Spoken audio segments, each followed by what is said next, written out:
اعوذ باللہ من الشیطان الرجیم، بسم اللہ الرحمن الرحیم۔ السلام علیکم ناظرین، میں ہوں آپ کا میزبان پرویز احمد پرویز اور آپ دیکھ رہے ہیں پرائم نیوز۔ پرائم نیوز نے آمد رمضان کے سلسلہ میں علماء کرام کی خدمات حاصل کی ہیں۔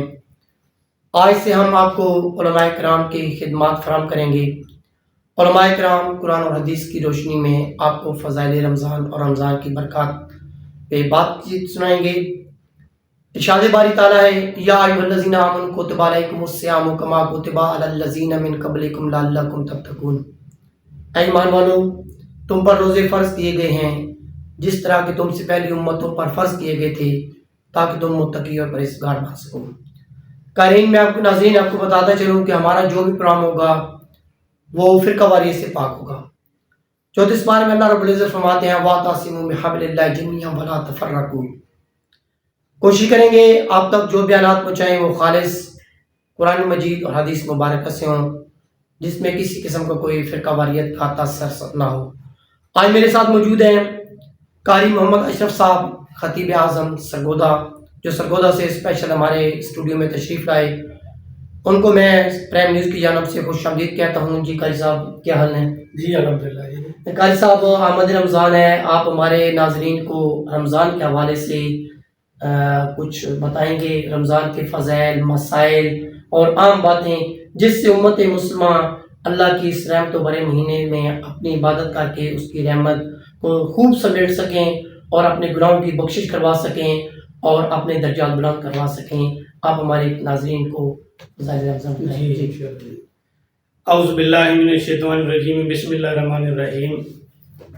یا ایھا الذین آمنوا کتب علیکم الصیام کما کتب علی الذین من قبلکم لعلکم تتقون۔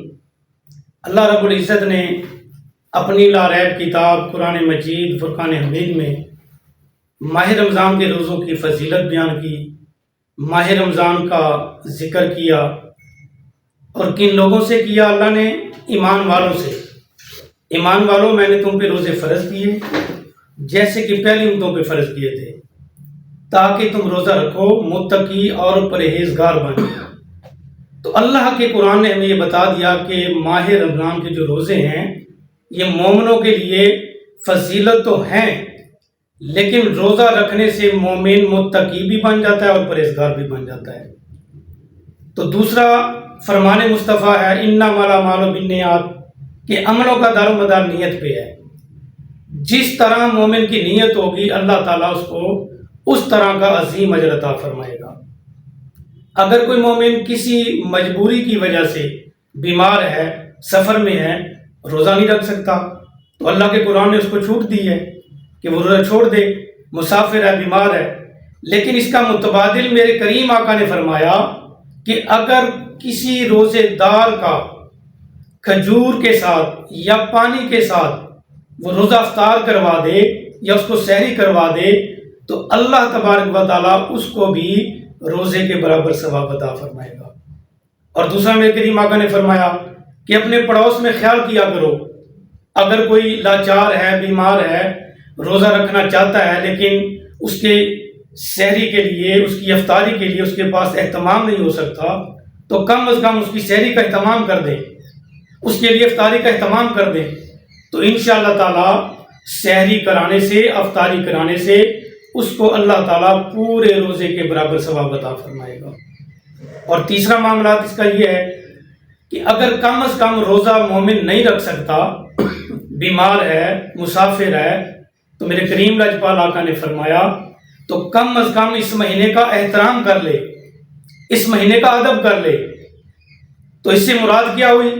احترام کرنا، کہ سرعام کھانے پینے سے احتجاب کرے، سرعام نہ کھائے، سرعام نہ پیے۔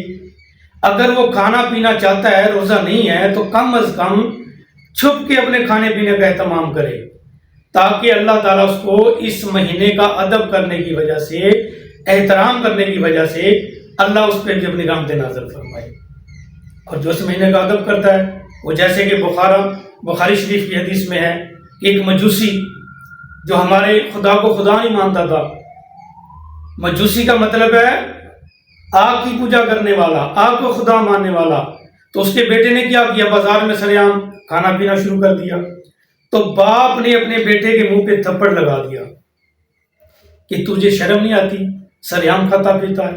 تو بیٹا جواب دیتا ہے کہ ابو جی اگر میں کھاتا ہوں آپ بھی تو کھاتے ہیں، لیکن باپ نے جواب کی دیا بیٹا اگر میں کھاتا پیتا ہوں لیکن کم از کم اس مہینے کا ادب ضرور کرتا ہوں، جب ماہ رمضان آتا ہے میں چھپ کے کھاتا ہوں۔ تو جیسے وہ دنیا سے رخصت ہوا، اسرائیل آیا، اس کی جان قبض ہوگی، تو اللہ کے ولی نے خواب میں دیکھا کہ جو مجوسی آگ کی پوجا کرنے والا، آگ کو خدا ماننے والا، جنت میں اعلیٰ شاندار محل ہے اس میں سیر و تفریح کر رہا ہے۔ تو اللہ کے ولی نے پوچھا کہ تو مجوسی تھا، تو ماہ رمضان کا روزہ نہیں رکھتا تھا، ہمارے نبی کا کلمہ نہیں پڑھتا تھا، جنت میں کیسے؟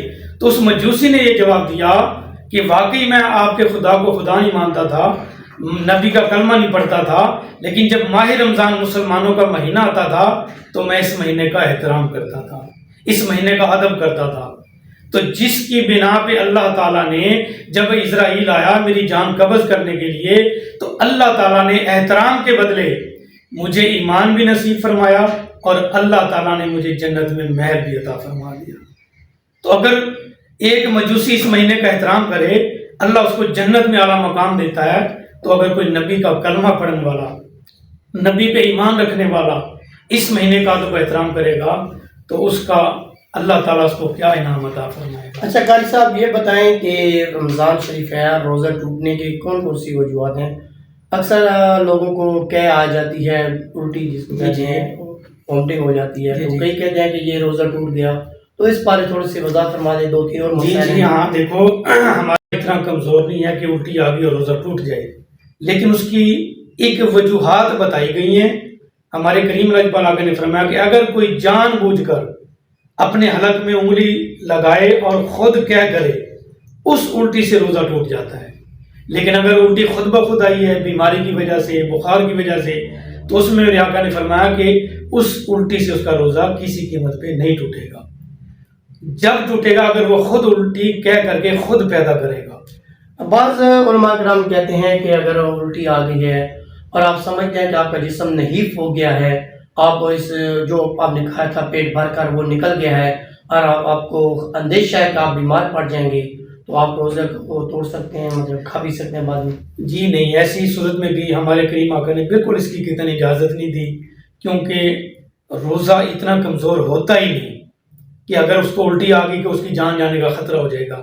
ہاں اگر جان جانے کا خدشہ بن چکا ہے کہ بالکل ایسے انڈھال ہو گیا کہ اس کی جان چلی جائے گی، اس مقام پہ آگے میرے آقا نے فرمایا کہ جان بچانا فرض ہے، تو تب وہ اپنا روزہ توڑ دیں اور کھانا پینا شروع کر دیں۔ اور یہ بھی ہوتا ہے قیصت کے غسل کرتے ہوئے 12 میں چلے گئے، نہر میں چلے گئے، یا نل کے نیچے ہے یا ٹوٹ کے نیچے نہا رہے ہیں، تو غوطہ آ گیا اور پانی کثرت مطلب بلا کسی مقصد کے، اس کی نیت نہیں تھی کہ پانی میرے حلق میں جائے، حلق میں پانی چلا گیا، غوطہ آ گیا، تو کیا اس سے روزہ ٹوٹ جائے گا؟ جی اس سے بھی روزہ نہیں ٹوٹتا، کیونکہ میرے کریم آقا نے یہ فرمان عالی شان جاری کر دیا ہے، انما الاعمال بالنیات، کہ عملوں کا دار و مدار نیت پہ ہے۔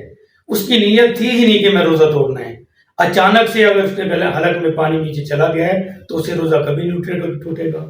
ہاں اگر بھول چوک کے بھی پیٹ بھر کے بھی کھا لیا ہے، پھر یاد آ گیا کہ میرا تو روزہ تھا، تو یہاں بھی میرے آقا نے فرمایا کہ وہ روزہ نہ توڑے، اس کا روزہ اللہ قبول فرمائے گا۔ اچھا قاری صاحب ایک اور عام مسئلہ ہے کہ بعض لوگ دیر سے جاگتے ہیں، جاگ دیر سے آتی ہے، گھر میں اٹھا نہیں پاتے، اور ادھر سے اذان شروع ہو جاتی ہے بعض اوقات کہ اللہ اکبر، اعلان کرنے والا کہتا ہے کہ روزہ بند کر دیں، اور وہ اٹھتا ہے، ایسی حالت میں کیا وہ سحری کرے یا کلی کر کے روزہ رکھے، کیا اس کو کرنا چاہیے؟ اس کا شرعی حکم یہی ہے کہ اگر فرض کرو اس کو جاگ دیر سے آئی ہے لیکن رات اس نے نیت کر لی تھی کہ میں نے روزہ رکھنا ہے، تو میرے کریم آقا نے فرمایا جبکہ سحری کا وقت ختم ہو چکا ہے، اب وہ صرف نیت کر لے، سحری نہ کرے، کیونکہ سحری کا وقت ختم ہو چکا ہے، نیت سے ہی اللہ تعالیٰ اس کا روزہ قبول فرمائے گا، لیکن سحری نہیں اس وقت کر سکتا، اس کا وقت ختم ہو جاتا ہے۔ بعض جگہ یہ دیکھا گیا ہے کہ جب افطار پارٹی ہوتی ہے تو جمع غفیر ہوتا ہے، تو بغل میں لوگ